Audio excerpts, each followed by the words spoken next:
Hello friends, welcome back to Colour of threads.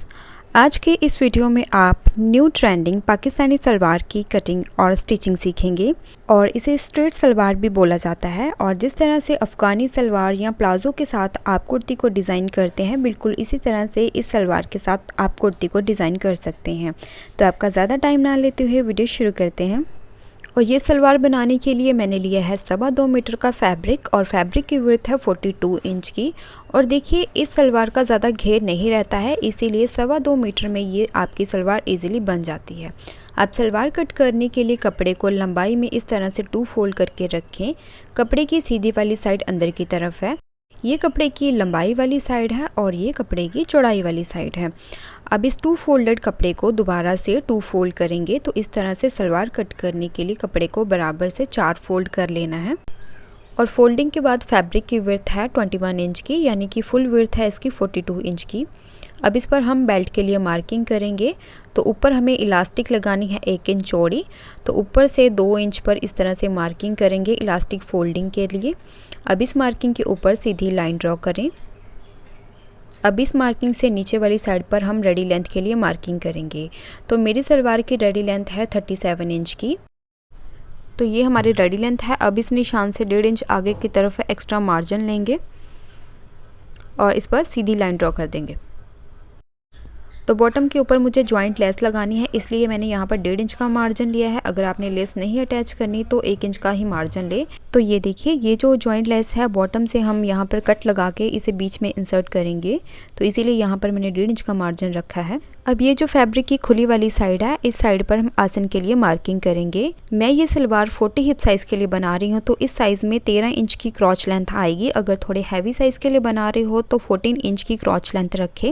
और अगर 44 plus size के लिए बनाना है तो क्रॉच लेंथ आएगी 15 या 15.5 इंच पर। 15.5 इंच से ज़्यादा क्रॉच लेंथ नहीं लेनी है। अब इस निशान से 2 इंच अंदर की तरफ मार्किंग करेंगे। सभी साइज़ में ये मार्किंग आपने 2 इंच पर ही करनी है।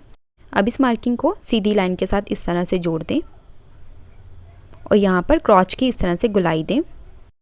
क्रॉच मार्किंग लगने के बाद अब हम बॉटम मार्किंग करेंगे। अब बॉटम यानी कि पौंचे के लिए मार्किंग करेंगे 7 इंच पर। अब 1 इंच आगे की तरफ मार्जिन लेंगे। अब इस बॉटम मार्किंग को क्रॉच मार्किंग के साथ जोड़ेंगे। तो इन दोनों मार्किंग को जोड़ने के लिए मैंने कर्व स्केल का यूज़ किया है। अगर आपके पास कर्व स्केल नहीं है तो मेजरमेंट टेप को दोनों मार्किंग के साथ इस तरह से रखें और टेप को बीच में से इस तरह से थोड़ा सा कर्व करें और मेजरमेंट टेप के साथ साथ इस तरह से मार्किंग करें।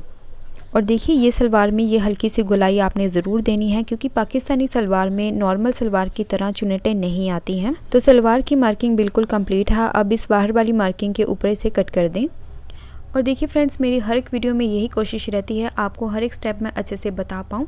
बस आपने स्किप करके नहीं देखना है। आप स्किप करके देखते हो, जो चीज़ें मैंने बता रखी होती हैं फिर आप कमेंट करके उसी के बारे में पूछते हो। तो कोशिश करें वीडियो को बिना स्किप करे ही देखें। तो कटिंग होने के बाद अब हम इसकी स्टिचिंग करेंगे। तो ये 2 पल्ले हैं, इसी तरह से हम पल्लों को रखेंगे और यहाँ पर आसन की सिलाई करेंगे।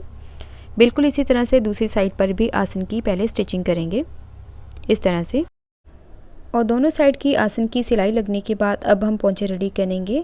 तो पाकिस्तानी सलवार में आप अपने पसंद के कोई भी पोंचे इस पर रेडी कर सकते हैं। तो मैं यहाँ पर कटवर्क पोंचे रेडी करने वाली हूँ, जिसे मैंने इस तरह से रेडी करके रखा है। ये मार्केट में आपको इजीली मिल जाते हैं। अगर आपको नहीं मिलती तो आप इसे खुद रेडी कर सकते हैं। तो 2 इंच चौड़ी आपने बुकरम लेनी है और इस तरह से किसी हार्ड पेपर या बुकरम के ऊपर कटवर्क डिज़ाइन को कट कर लें। फिर बुकरम के ऊपर इस तरह से साथ साथ रखते हुए इस पैटर्न को ड्रॉ कर लें और ड्रॉ करने के बाद फिर इसे कट कर दें। तो इस तरह से मैंने बुकरम के ऊपर ये डिज़ाइन रेडी करा है और एक्स्ट्रा फैब्रिक के ऊपर बुकरम को पेस्ट कर दिया है। और अब मैं आपको सही तरीके से कटवर्क अटैच करना बता रही हूँ। तो मैं एक पोंचे को आपको रेडी करके दिखाऊंगी, बिल्कुल वैसे ही आपने दोनों पोंचों को रेडी कर लेना है। तो कटवर्क अटैच करने के लिए सलवार को सीधा रखें, इसके ऊपर बुकरम को इस तरह से रख लेना है और नीचे से 1/2 इंच का मार्जिन लेते हुए पहले इस पर रफ स्टिच कर लें इस तरह से। अब ऊपर वाली साइड पर भी इस तरह से एक रफ स्टिच लगा दें, जिसे हम बाद में रिमूव कर देंगे। तो दोनों स्टिच लगने के बाद अब हम कटवर्क के साथ साथ स्टिच करेंगे। तो इस तरह से अगर आप दोनों तरफ रफ स्टिच लगा के फिर कटवर्क के साथ सिलाई करोगे तो नीचे की तरफ जो फैब्रिक के ऊपर सिलवटें आती हैं सिलाई लगाते हुए वो नहीं आएंगी। तो फिनिशिंग के साथ आपका ये पोंचा रेडी होगा। अब एक्स्ट्रा कपड़े को कट कर देंगे और कटवर्क के बिल्कुल सेंटर में इस तरह से कट लगा दें। बिल्कुल ध्यान से कट लगाएंगे, सिलाई कटनी नहीं चाहिए। अब ऊपर वाली साइड पर जो हमने रफ स्टिच लगाई थी उसे रिमूव कर देंगे और सिलाई निकालने के बाद अब कटवर्क को इस तरह से पलट के सीधा करेंगे और सीधा करने के बाद इसे अच्छे से प्रेस लगा के इस तरह से आपने रेडी कर लेना है। ये देखिए कितनी फिनिशिंग के साथ ये हमारे कटवर्क रेडी हुए हैं। अब इसे पलट के बुकरम के साथ साथ स्टिच करें और इसी तरह से मैं 1/2 इंच का मार्जिन लेते हुए एक और स्टिच कर दूंगी। तो ये देखिए ये हमारा पोंचा बहुत ही आसानी से और फिनिशिंग के साथ रेडी हुआ है। बिल्कुल इसी तरह से दोनों पोंचों को रेडी कर लेना है। तो दोनों साइड पर पोंचे रेडी होने के बाद अब हम इस पर लेस अटैच करेंगे। तो हमें जॉइंट लेस अटैच करनी है, तो इसके लिए कटवर्क से ऊपर की तरफ 4 इंच पर मार्किंग करेंगे। अब इस मार्किंग के ऊपर सीधी लाइन ड्रॉ कर दें। अब इस मार्किंग के ऊपर फैब्रिक को कट करें। अब इसके बीच में हम इस तरह से जॉइंट लेस अटैच करेंगे। तो एक साइड पर मैं आपको लेस अटैच करके दिखाऊंगी, बिल्कुल वैसे ही आपने दूसरी तरफ भी लेस को अटैच कर लेना है। लेस अटैच करने के लिए लेस की सीधी वाली साइड इस तरह से नीचे की तरफ रहेगी। अब 1/2 इंच का मार्जिन लेते हुए इसे पोंचे के साथ इस तरह से जोड़ेंगे और 1/2 इंच का फैब्रिक छोड़ते हुए लेस को अटैच करेंगे ताकि बाद में यहाँ पर हम ओवरलॉक कर सकें। अब इसे पलट के इसके ऊपर टॉप स्टिच लगाएं। अब ये सलवार की ऊपर वाली साइड है, यहाँ पर इस तरह से 1/2 इंच पर फैब्रिक को फोल्ड करें और लेस के बिल्कुल किनारे पर इस तरह से रखते हुए अब इसे स्टिच करना है। और यहाँ पर देखिए अटैच करने से पहले कॉर्नर बिल्कुल यहाँ पर बराबर रखें फैब्रिक के। अब इस तरह से फोल्डिंग के बिल्कुल किनारे पर हमें स्टिच करते जाना है। तो ये देखिए कितनी फिनिशिंग के साथ ये हमारी जॉइंट लेस लग के रेडी हुई है। बिल्कुल इसी तरह से दूसरी साइड पर भी लेस को अटैच करें। तो लेस अटैच करते हुए जो हमने 1/2 इंच का मार्जिन छोड़ा था यहाँ पर हम बाद में ओवरलॉक करेंगे जिससे धागे बाहर ना आए।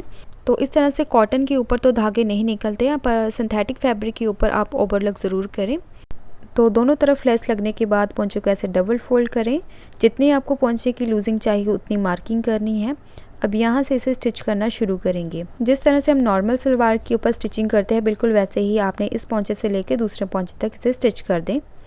तो ये देखिए पोंचे की हमने स्टिचिंग कर दी है। अब हम बेल्ट की फोल्डिंग करेंगे। तो 2 इंच के ऊपर जो हमने बेल्ट के लिए मार्जिन छोड़ा था उसे फोल्ड करना है।